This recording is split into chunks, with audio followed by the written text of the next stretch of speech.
Gracias por estar una vez más por acá en esta disertación. Esta es la segunda parte de esta disertación sobre el desarrollo de la audiencia de imputación penal.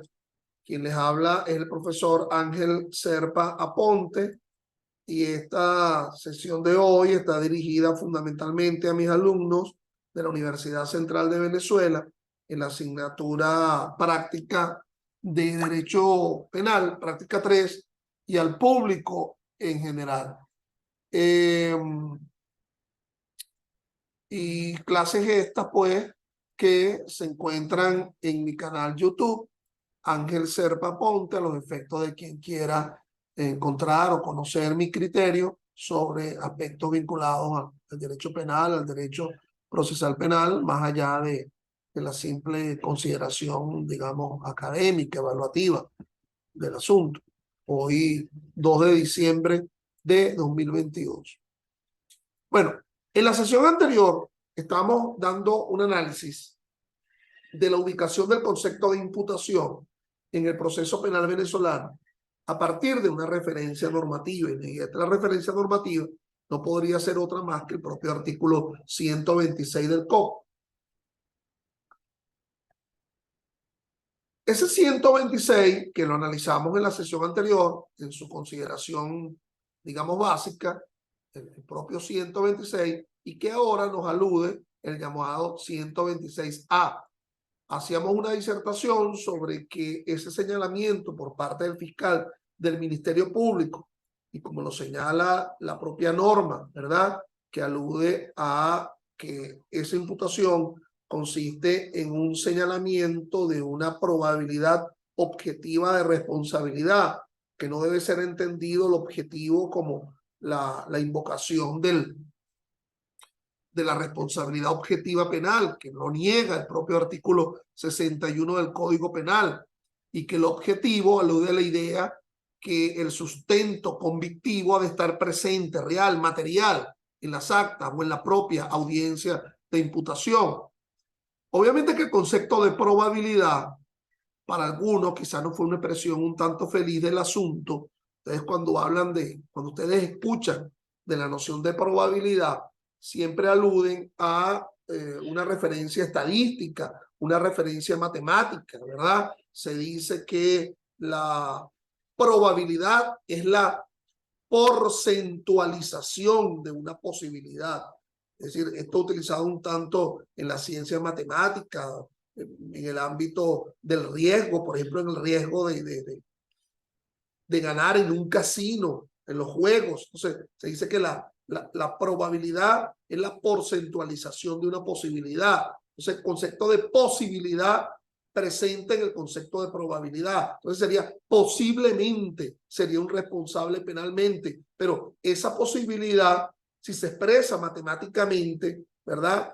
Y hablamos del concepto de probabilidad, bueno, quizás lo no feliz de la expresión es que aludimos a una noción actuarial, estadística del asunto, que nos obliga a ubicarnos en un número y decir, bueno, entonces la probabilidad alude a un 49%. Si es un 49%, hay un 51% que me indicaría que no es responsable penalmente. Inclusive si la probabilidad se monta en el concepto del 50%, hay otro 50% que desdice la condición de responsable penalmente siquiera para ser imputado. Entonces, obviamente que cuando habla de probabilidad, y perdonen por la cuantificación del asunto, ha de asumir una noción de suficiencia. Por ahí se dice que el sistema acusatorio sustituye la suficiencia por la eficiencia convictiva de una prueba. Dejamos en el sistema inquisitorio del Código de Enjuiciamiento Criminal expresiones tales como 2 testigos hábiles y contestes, 1 más 1 son 2, 2 me da suficiencia.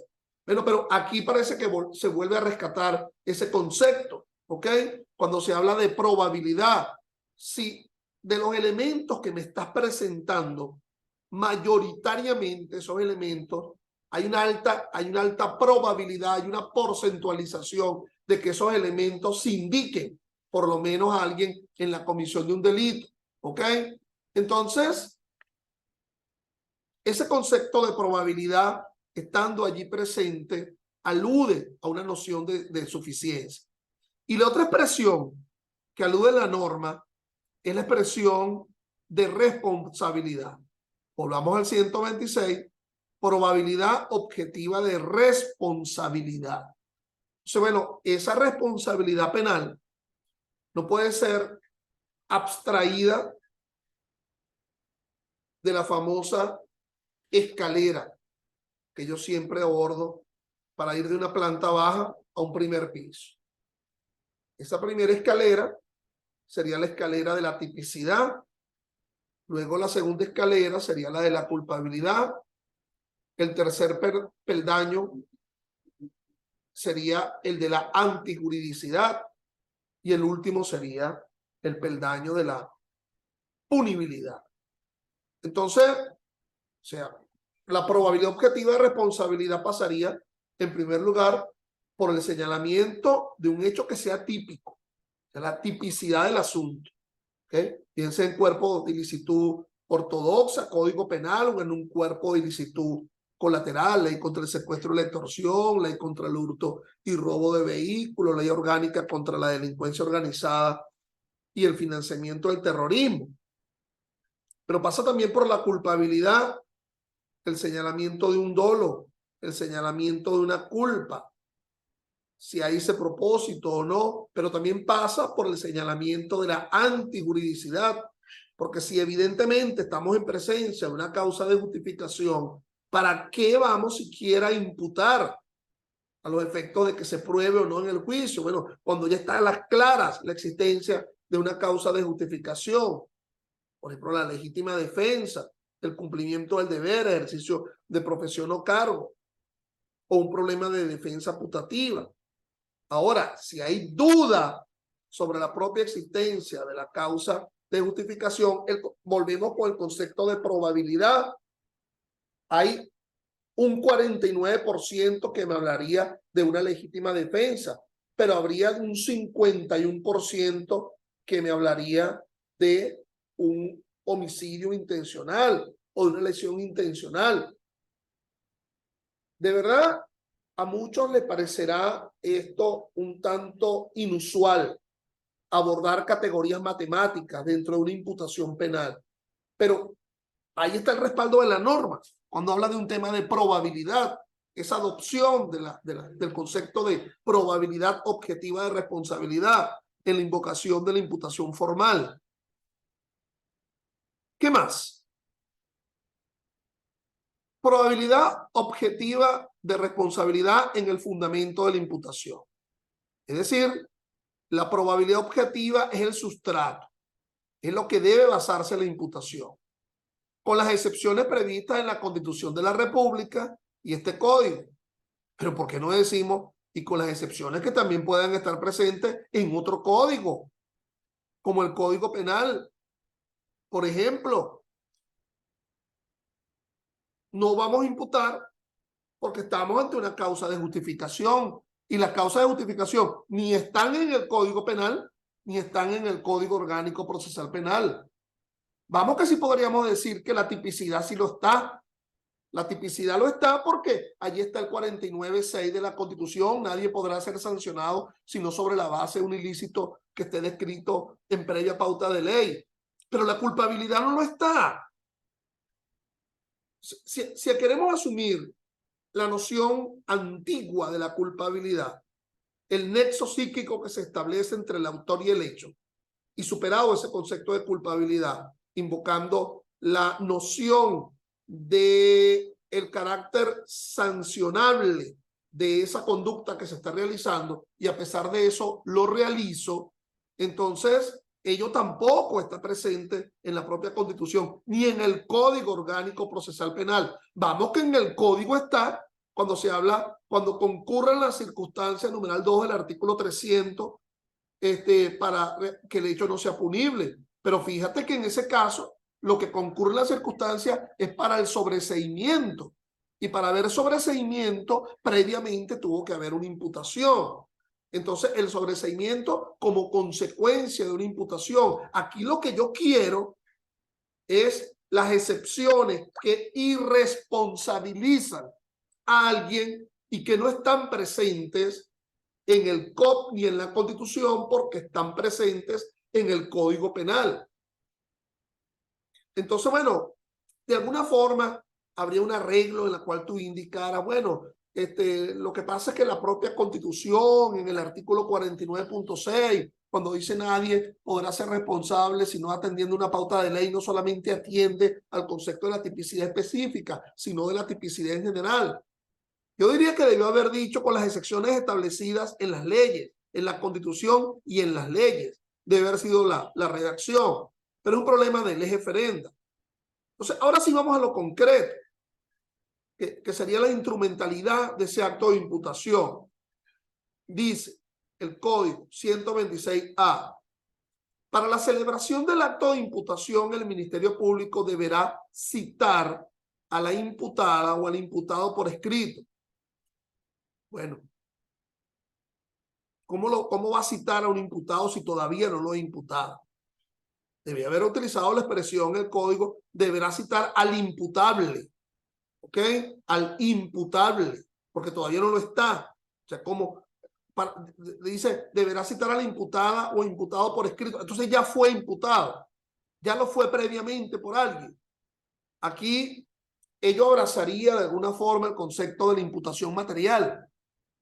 El que ya lo fue porque se admitió la querella. Sin embargo, esa admisión de la querella es una imputación material, no es una imputación formal. La formal es la que va a hacer ahora el fiscal del Ministerio Público. Entonces, citar al imputado. Por lo tanto, ya ahí se está abordando que el acto de imputación va a ser en sede fiscal, porque la citación es a los efectos de que acuda a sede fiscal a la realización de la audiencia de imputación. Entonces, por escrito, indicando fecha, hora, lugar y condición con la cual deberá comparecer.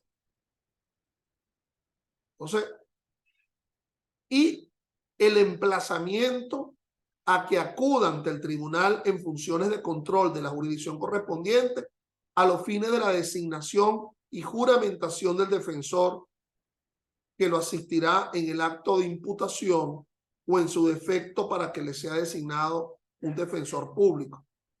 Noten el asunto. El emplazamiento es para que acuda a designar ante tribunal de control a quien va a ser su defensor. Ese defensor que va a defender al imputable que aún no es imputado y que precisamente requiere una imputación cuando está acompañada de su defensor en sede judicial o en sede fiscal. Profesor, no me ha dicho que hasta ahora la imputación es en sede fiscal. Bueno, aquí llega el momento de separar las aguas, como lo he dicho ante ustedes en sesiones anteriores. Si el delito se conoció por su comisión flagrante, la flagrante comisión del delito, la imputación pues tiene que ser en sede judicial, porque así lo establece el artículo 372 en concatenación con el 234 del Código Orgánico Procesal Penal. Pues tiene que ser en sede judicial, ante el Tribunal de Control. Ese señalamiento del hecho, de la calificante jurídica y de los elementos de convicción tiene que ser en sede judicial. Si el delito es flagrante, encontrado en la comisión flagrante, y ya explicamos ante ustedes el concepto de la flagrancia en 2 sesiones anteriores de esta asignatura práctica de derecho penal. Ahora, si el delito es menos grave, no supera a los 8 años en su límite máximo, o aún no superándolo, no es uno de los que expresamente establece el artículo 354 como delito grave. Si el delito es menos grave, entonces esa imputación pues tiene que ser en sede judicial. Ya vamos para 2. Entonces, el que fue presentado en la comisión flagrante de un hecho ilícito, su imputación formal por parte del fiscal es en sede judicial. Si es un delito menos grave, su imputación formal ante el fiscal es en sede judicial. Y aquí pasamos con las otras diferenciaciones. 1. El delito no fue flagrante, porque lo que se conoce fue las resultas del delito. ¿Ok? Sí. Vamos a una lámina, a ver si me hago entender, una lámina ya que hemos explicado en otras oportunidades frente a ustedes. Esa lámina que me indica que ese conocimiento del delito pudo haber sido por la flagrancia del sospechoso. Esa flagrancia que es propia, se percibe y se aprende de una forma inmediata y en las 48 horas se ha llevado a la audiencia de imputación. O una flagrancia impropia, la llamada cuasi flagrancia o flagrancia impropia, en la cual existe una percepción, existe una persecución y al final del camino se origina una aprehensión. Y en esas 48 horas ese aprehendido es llevado a la audiencia de imputación, que es en sede judicial. Pero nos estamos encontrando con otra forma de iniciarse esto, el llamado conocimiento autónomo, la noticia criminis, el llamado delito clandestino, en la cual el Ministerio Público se entera de la comisión de un delito o el órgano policial se entera y a las 12 horas lo notifica, ese fiscal del Ministerio Público dicta su decreto o su orden de inicio, eso conduce a una investigación, esa investigación conduce a una individualización y finalmente se requiere una imputación. Esa imputación iría a ser en sede fiscal. Esa imputación a la que alude el 126A del Código Orgánico Procesal Penal. Previamente se decía en la sentencia 537 del 12 de julio de 2017 que toda imputación tenía que ser en sede judicial, pero el concepto cambió a partir de la descripción de la imputación formal descrita en el 126A del Código Orgánico Procesal Penal. Entonces, reitero, ¿ok? Si la imputación surge no por flagrancia, sino por un conocimiento autónomo, esa imputación es en sede fiscal. Ahora bien, mis estimados, vamos a seguir con la norma que describe esa imputación formal. Este acto, es decir, la imputación formal, se desarrollará con las formalidades de la declaración del imputado en fase preparatoria. Y esas formalidades de la declaración del imputado en fase preparatoria no son otras más que las formalidades que se describen en el artículo 132 del Código Orgánico Procesal Penal, que les voy a colocar acá en la lámina para que lo verifiquen a los efectos de asumir la referencia que hace el artículo 126A a dicho artículo 132 del Código Orgánico Procesal Penal. Y nos dice el 132 lo siguiente. De la declaración del imputado, oportunidades 132. El imputado declarará durante la investigación ante el funcionario del Ministerio Público encargado cuando comparezca espontáneamente y así lo pida o cuando sea citado por el Ministerio Público.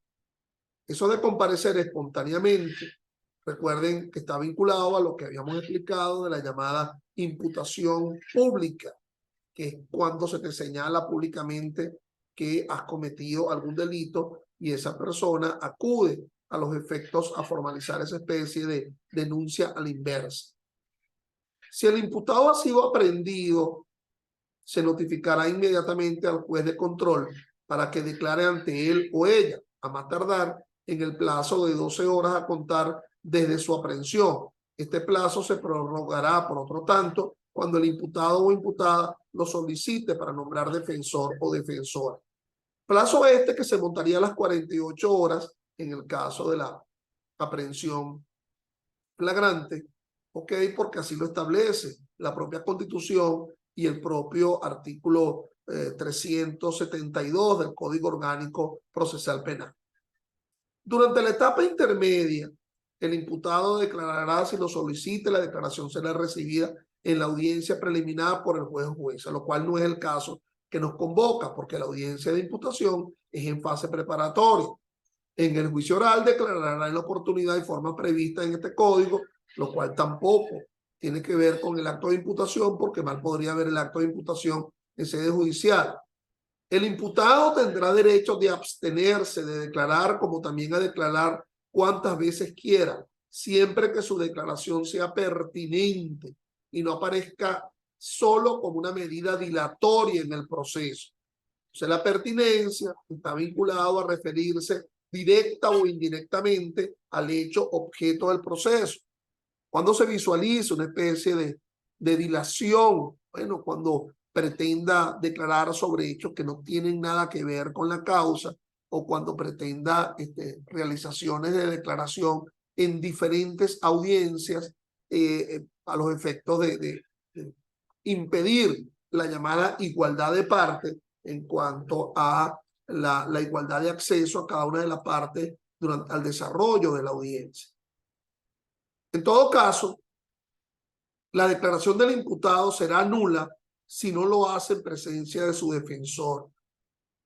Es decir, donde quiera se realiza la imputación, bien sea en sede judicial, porque el delito es flagrante, o porque sea un delito menos grave, o en sede fiscal, si se tratare de un delito sobre la cual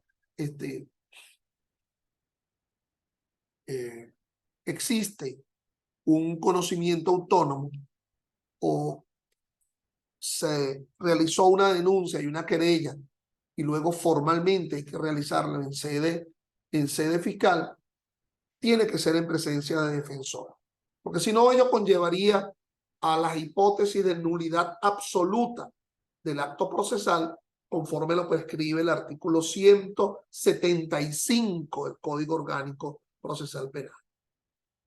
Hay algo más que se me está quedando en el tintero y que es importante abordar, que es otra sentencia de la Sala Constitucional, que es la sentencia 754. Esta sentencia es de diciembre de 2021, el mismo año de la promulgación del vigente Código Orgánico Procesal Penal, en la cual se indica que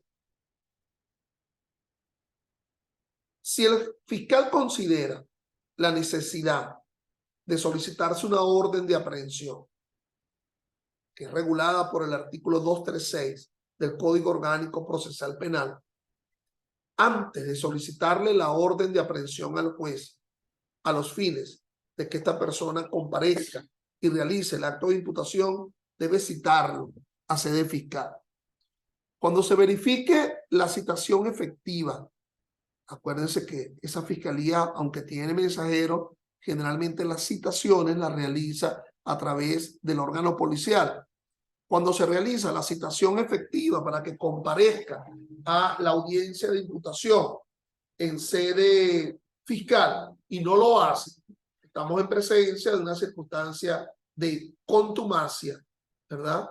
Estamos en presencia de una circunstancia de rebeldía, más no de condición de prófugo, porque nunca ha sido previamente aprehendido. O sea, de contumacia o de rebeldía que activa, de acuerdo a esa sentencia, la 754, activa la posibilidad que el fiscal solicite, ahora sí, ante el juez de control, el dictado de la orden de aprehensión. Evidentemente no se le aparecerá sin nada en la mano ante ese juez de control, primero tendrá que demostrar el juez de control que hubo contumacia, de que hubo citación a sede fiscal y no compareció ese imputable. Pero además tendrá que señalarle los mismos elementos que existen hasta este momento a los efectos de manifestar que con esos elementos se requiere la realización del acto de imputación. Es decir, como una especie de predemostración de la llamada probabilidad objetiva de responsabilidad que establece el 126A del Código Orgánico Procesal Penal. Entonces, mis estimados, dado que por la premura del tiempo, y me queda poco del mismo, en estos 13 minutos vamos a abordar un tanto lo que ocurriría en dicha audiencia de imputación. Primero vamos a diferenciarlo de si es en sede judicial o en sede fiscal. Por ahora voy a abordarlo en sede judicial porque es lo que quiero de mis alumnos. Por lo tanto, si va a ser en sede judicial, o sea, digo que quiero de mis alumnos porque esta clase de hoy, lo que ustedes están mirando, es a los efectos de la realización de una audiencia de imputación en una asignatura que se denomina práctica de derecho penal, ahora en diciembre de 2022 en la Universidad Central de Venezuela. Asignatura práctica 3 de la cual soy profesor, además de otras materias. Entonces, si la vamos a hacer en sede judicial, o es porque el delito es menos grave, no supera los 8 años en su límite máximo, 354, o es un delito conocido de forma flagrante. Es por ello que sería en sede judicial. ¿Qué más? Vamos a ver el desarrollo, vamos a ver la coreografía de dicha audiencia de imputación. En primer lugar, tiene que ser temporánea.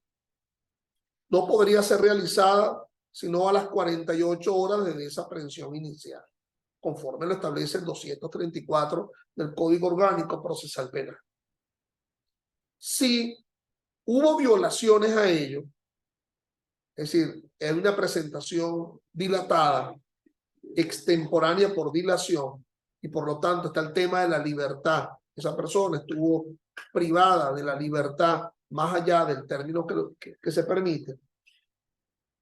A mí me gustaría decirles que conforme al 175 del COP, toda decisión, todo acto procesal que afecte la libertad, pues evidentemente está teñido de nulidad absoluta, como lo establece ese 175 del COP. Ahora bien, hubo una malhadada sentencia, ¿verdad? La 526 del año 01 de la Sala Constitucional, que legitimaba esas privaciones, esas irregularidades en la privación de la libertad, ese tanto en el transcurrir del tiempo como en actos de ilegitimidad de la privación, porque no estábamos en presencia de un delito flagrante, ni existía una previa orden judicial. Y esa sentencia, la 526-01, decía, bueno, no importa, porque como ahora lo vamos a encontrar en una audiencia y ese defensor puede asumir la defensa de alguien, sobrevenidamente se legitima lo anterior. Es decir, que lo malo que ocurrió con anterioridad se ve legitimado por el ejercicio de la defensa en la propia audiencia de imputación.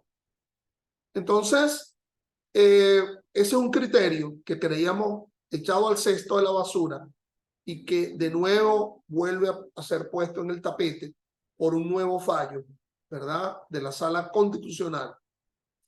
Es decir, un fallo, digamos, relativamente reciente de dicha Sala Constitucional de octubre, ¿ok?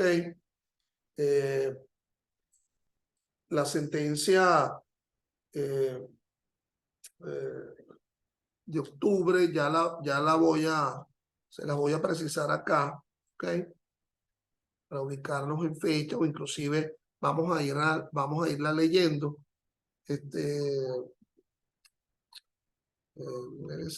Dos segundos, por favor.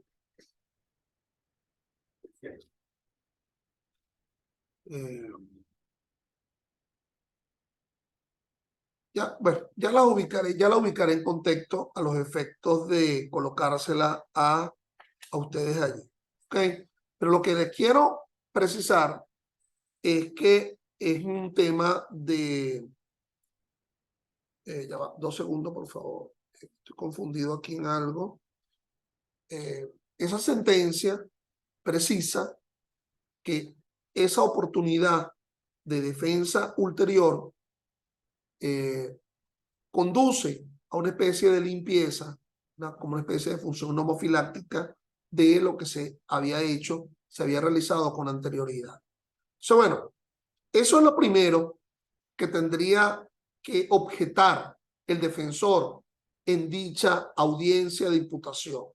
Es decir, que no se ha cumplido el lapso de las 48 horas, sino que fue superado dicho lapso a los efectos de solicitar la nulidad de todas las actuaciones, habida cuenta esa falencia del tema de la libertad, cual guarda relación con lo que establece el 44 de la Constitución y el artículo 234. Pero supongamos que nada de esto ha ocurrido. Vamos a suponer que hubo una presentación temporal. Bueno, ese juez de control lo primero que tiene que hacer es imponerle del precepto constitucional a ese que va a ser imputado por el fiscal del Ministerio Público. A usted se le impone del precepto constitucional, no está obligado a declarar, pero previo a dicha imposición, queremos saber de qué lo pretende imputar el Ministerio Público. Y por lo tanto, ese juez iniciará la audiencia acompañado de su secretario. Ese secretario da fe judicial de lo que allí acontece y esa audiencia de imputación, que en la generalidad de los casos no se realiza en una sala de audiencia, en los circuitos, sino en el propio despacho del juez, ha de contar con ese fiscal que está imputando, que está señalando esa probabilidad, ha de contar con el defensor, ha de contar con el imputable. El 236 del COP nos habla de que si la víctima estuviera presente, pudiera estar presente allí. Pero supongamos que previamente a esa imputación formal, supónganse ustedes, ya se haya interpuesto una querella y se haya admitido dicha querella y que por lo tanto, como previamente, imaginémonos en el caso de los delitos menos graves, en la cual necesariamente la imputación es en sede judicial, pudo haber sido que previamente se admitiera la querella a los efectos del señalamiento. Lo que quiero decir es que en el caso de la admisión de la querella, ya la víctima ostenta la condición de parte y por lo tanto necesariamente ha de estar presente en dicha audiencia de imputación formal ante el juez de control. Y tú me dirás, pero bueno, ya no se presentó la querella por parte de la víctima, ya no está imputado al admitirse la querella. No, pero espérate, la imputación formal, la que proviene del fiscal, todavía no se ha realizado. Puede ser que ese fiscal tenga la necesidad de dicha imputación, ¿verdad?, en sede judicial, porque así lo establece el propio procedimiento especial para los delitos menos graves. Bueno, ese fiscal tendrá en primer lugar que señalar el hecho. El relato del hecho es absolutamente importante. La circunstancia fáctica. ¿Okay?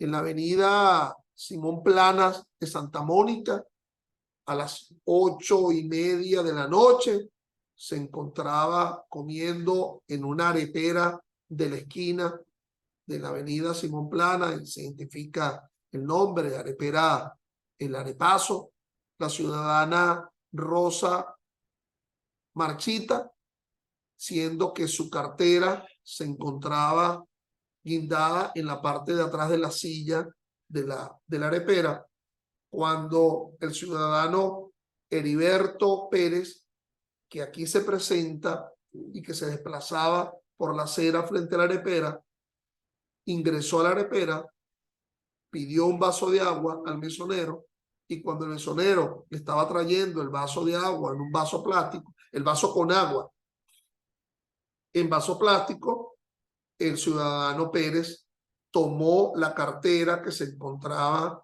guindada en la silla y emprendió veloz huida, siendo perseguido por el mismo mesonero en cuestión, por la ciudadana en cuestión y por 2 o 3 comensales, y aprendido a 3 cuadras del sitio.